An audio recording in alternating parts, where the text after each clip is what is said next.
Hello, my name is Dr. Eleni Palamara. I'm a postdoctoral researcher in the lab of Archaeometry in the University of the Peloponnese in Greece. I am also a member of Arta Solutions, a company that specializes in the application of advanced electron microscopy techniques in the study of cultural heritage.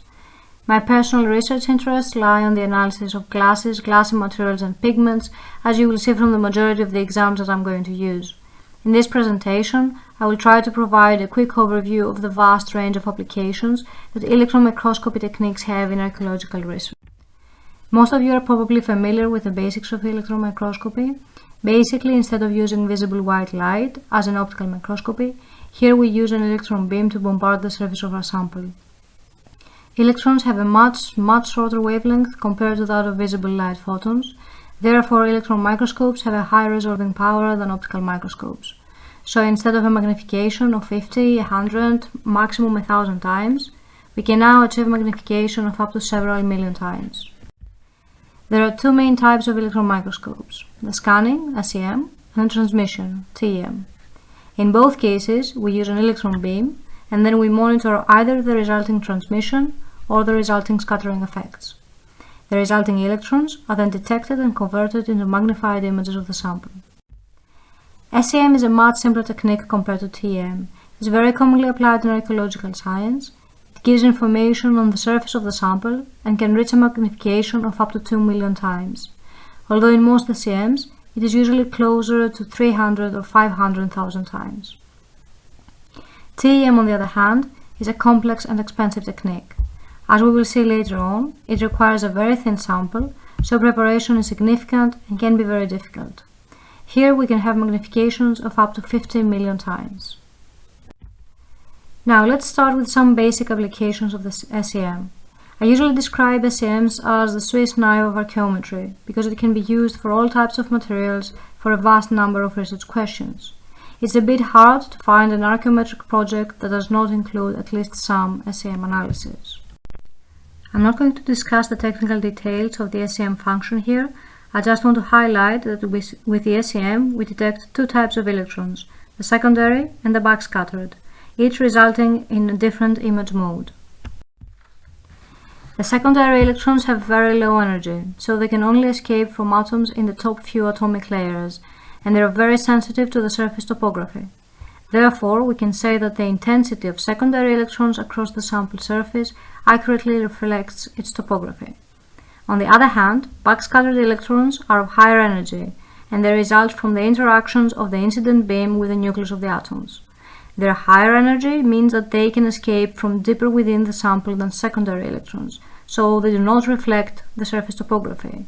Their intensity is instead proportional to the atomic weight of the interacting nucleus, so the intensity variation across the surface is proportional to the average atomic number of the surface. In simpler terms, on the backscattered images, lighter areas represent heavier elements. SEMs are usually combined with an energy dispersive spectrometer, which allows the detection of the characteristic X-rays that are produced by the sample after its interaction with the electron beam, and then leads to an estimation of the elemental composition. This combination of the high magnification with the elemental analysis can be a very useful tool. However, there are two significant limitations. One is that the detection limit is relatively high, at a level of approximately 0.1 to 0.3 weight%, depending of course on the device and the element. In simpler terms, we cannot analyze trace elements, so provenance studies are almost always impossible. The other limitation has to do with the accuracy and the precision of the technique. We say that the resulting data are semi-quantitative, which means that they cannot be used safely for comparisons to other published data. A final significant parameter has to do with the preparation of the samples. Ideally, we would like to cut off a microsample, embed it in resin, polish it, and carbon coat it. That's how we will get the optimal image and quant data. But I need to stress out that the sample required can be of a very small size. When working with glass, for example, we usually try to cut off microsamples with a size of approximately 2 × 2 mm. In the case of pigments, we often extract just 1 grain. That is enough for the analysis. And when even that is not possible, we can analyze the artifacts intact, just as long as they can fit within the SEM chamber. For example, in our lab in Kalamata, We have successfully analyzed these decorated metallic rods and this beautiful Mycenaean fresco fragment without any prior preparation. This is why SEM is usually described as a non-destructive technique. As I said before, SEM combined with EDS is probably the most commonly applied technique in the archaeometric research. It is particularly useful in the analysis of complex samples with multiple layers, such as paintings or any other layered material. Here, for example, we can see multiple layers in the cross-section of a mirror fragment. Apart from determining the composition of each layer, we can also determine the thickness. Here, for example, the silver layer is approximately 3 to 4 micrometers wide. We can also see the homogeneity of each layer, the quality of interface, etc. So we can not only determine the raw materials, but we can also draw conclusions on the manufacturing technology, the quality of the object, the level of craftsmanship, etc. Based on experiments with archaeological samples and modern replicas, SEM has proven to be extremely useful for the determination of the firing temperature of pottery based on the vitrification state of their surface. The first work in this direction was presented in this seminal paper by Maniatis and Tait in 1981, with much more work done by researchers since then. Similarly, Molera and her colleagues have shown that the firing temperature and other parameters of the firing process of lead-glazed pottery can be evaluated based on the microscopic characteristics of the interface zone between clay and glaze. We have applied similar protocols to the detailed examination of Byzantine lead-glazed pottery from Corinth in Greece, which led to some very interesting results. We proved, for example, that contrary to the common archaeological belief, glazed pottery was not always double-fired.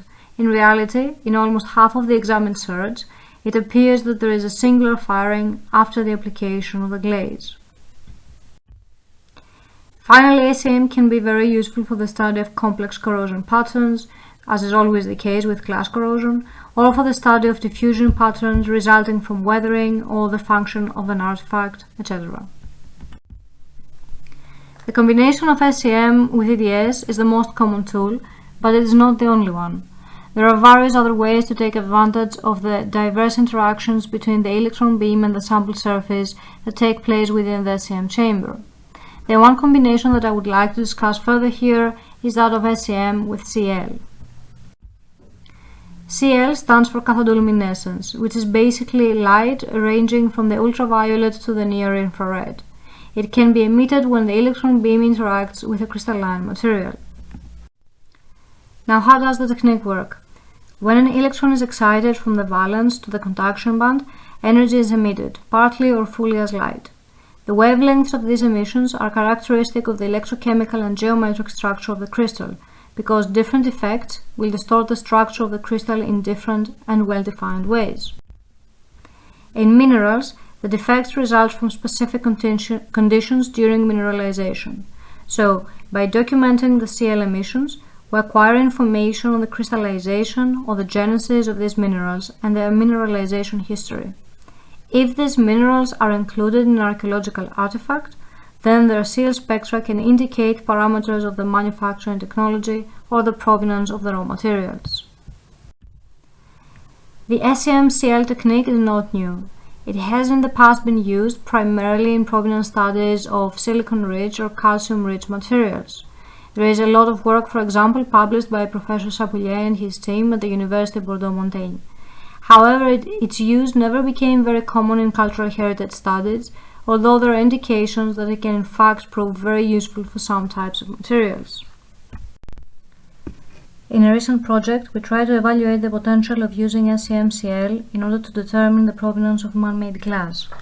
We used the example of core-formed archaic and Hellenistic glass vessels, which share very similar technological, decorative and chemical patterns, but are suspected to have a different provenance based on the date of their manufacture. The preliminary results have shown that the samples from each group share similar CL spectra, whereas there are significant differences in the spectra between the two groups. So this is a promising start. We are currently extending our sample set and hopefully we will have more good results shortly. There is one type of materials that we believe SEM-CL can be particularly useful with: paintings and painted surfaces. Paintings are perhaps the most complex type of cultural heritage artifacts for various reasons. They consist of a large number of layers of a very small width, usually a few micrometers wide. They include both organic and inorganic materials, and the chemical signal is very commonly significantly affected by weathering. One big advantage with SEMCL is that it can be used to identify both organic and inorganic material. So far we have tried to analyze various pigments in pure form, and many have shown to produce characteristic CL spectra. These are some examples of common organic pigments and of some common inorganic pigments. What is of particular interest is the potential to separate pigments that are chemically similar.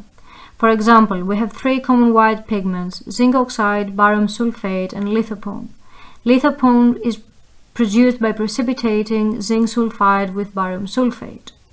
Now, the CL spectra of the three pigments show very clear differences. This is significant because the identification of lithopone is not straightforward with elemental analysis techniques, since the produced data does not permit the distinction between lithopone from unprecipitated mixtures of barium sulfate and zinc compounds. Even with spectroscopic techniques such as Raman, it is very difficult to identify the pigments used when a combination of any of these three pigments is used, and combinations of two or more of these pigments was a very common practice in the past. Another significant parameter is the degree to which the CL signal is affected by the presence of binding media or by aging. So far, experiments with artificially aged samples and with mixtures of pigments with common binding media have shown small alterations in the CL spectra of the pigments. Unfortunately, so far it hasn't been possible to also identify the exact type of binding medium used. Being able to identify pure pigments is significant, but it doesn't necessarily ensure that the technique will work in a real scenario. So far we have tested the technique on microsamples from two Greek paintings of the 19th-20th century, both located at the National Gallery at Athens. First of all, it was possible to identify individual pigments within complex painting layers, despite the mixing of materials and the aging process. It was also possible to differentiate between different painting layers based on their overall CL spectrum. Another very interesting possibility is to use the monochromatic images that result for specific wavelengths of emission in order to identify the distribution of a specific pigment, even if multiple pigments with a similar elemental composition are present on the same area. For example, on one area, complicated elemental analysis occurred by SEMETS, suggesting the simultaneous presence of zinc, barium, sulfur, calcium, lead, all of which could be related to the presence of white pigments. A high amount of zinc could either be attributed to a zinc oxide pigment or to lithopone, as I mentioned before.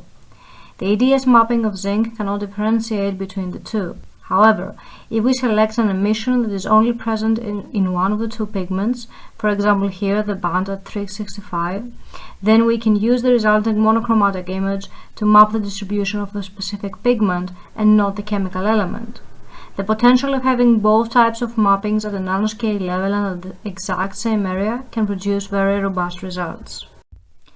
I have to highlight here that the main disadvantage of the use of SEMCL at this point is the fact that there aren't enough suitable databases to support the interpretation of the resulting spectra. For pigments, we're currently trying to develop such a database. We have already published data for the most common white pigments, and we are now extending the work for yellow and red pigments. And hopefully this will allow for a more extended application of the technique in paintings in the near future. Now finally, let's discuss some applications of the TEM. The most obvious advantage of the TEM is the potential for a very high magnification, but the possibilities it offers are not restricted to a good image. TEM allows to determine the crystal structure of a sample. When combined to EDS, it offers elemental analysis in the nanoscale with a very low detection limit. It is possible to identify trace elements up to a few ppms. If combined with EELS, which stands for electron loss spectroscopy, it is possible to identify the valence of the elements. Combined with A*, it can provide crystal phase mapping, again in nanometer scale. Despite these advantages, TEM has not been widely applied in archaeometry so far. It is a complex technique that requires a high level of specialization. It is also a relatively expensive technique. And then there is the issue of sample preparation. For the TEM analysis, we need to have samples less than 200 nanometers in thickness. The simplest way to do that is to crush a specimen in powder and then collect the produced flakes. The problem, however, is that then all spatial information is lost. Also, there can be significant issues with contamination of the sample. Another technique is to use argon ion milling to form wedge-shaped samples around holes. Here, the spatial information is conserved, although there is little control over the exact location of the sample. The biggest problem, however, is that the thickness of the produced sample is not uniform, which then can greatly affect the analysis. Probably the best technique is to use FIB. It is a combination of a high-resolution field emission scanning electron microscope with a finely focused ion beam. This technique can create thin foils of approximately 100 to 150 nanometers thick from specific areas. Unfortunately, this is a highly specialized and expensive technique. TEM has been more commonly used solely as a means of providing images with a very high magnification. For example, here are the TEM images of the glaze from Attic black glazed pottery showing the particles at nanoscale. And here we can see the successive layers of silver and copper nanoparticles which create the shiny effect on lusterware. But as I mentioned before, TEM can be used for more than that. Here, for example, you can see the elemental mapping of some opacifying crystals within a Roman white glass tessera. Compared to the SEM elemental mappings, apart from the higher magnification, here we also have detection of the trace elements. So overall, we have a significantly more detailed mapping. Again, working with Roman glass tesserae of various colors, using TEM it was possible to determine the crystal structure of the undissolved particles and therefore to fully characterize the components of the glass. For example, we can say that calcium antimonate is present as an opacifier in almost all tesserae, but with different crystal forms in different glass colors. In a more peculiar case, an Egyptian scarab made of glazed steatite was analyzed. On the glaze, some crystals were identified, and when their crystal structure was documented, it was revealed that they do not correspond to any known type of crystal. There are similarities in their structure with synthetic aphyllite, but the composition differs. The presence of these crystals also gives information on the manufacturing process, suggesting that the artifact was formed with a direct application of the glaze on the steatite core and then heated at temperatures above 1000 degrees Celsius. Finally, in this examination of pre-Hispanic Mayan pigments from the Mayapan site in the Yucatan Peninsula in Mexico, detailed phase mappings were created for several red pigments. In the one case, we have a strong presence of hematite, whereas in the other case, we have the presence of crystalline cristobalite. Smaller amounts of titanium in the form of nanocrystalline rutile particles can also be seen, which is interesting because titanium hasn't been previously identified with other techniques. I hope that I have shown you that electron microscopy techniques, from the simplest to the most complex ones, can be very useful in the study of archaeological material. Plus, they can be really fascinating to work with, offering us a unique opportunity to take a really close look at the remains of the past. You can check out our websites for more information on our current projects, and you can contact me directly for any questions you may have. Thank you very much for your time.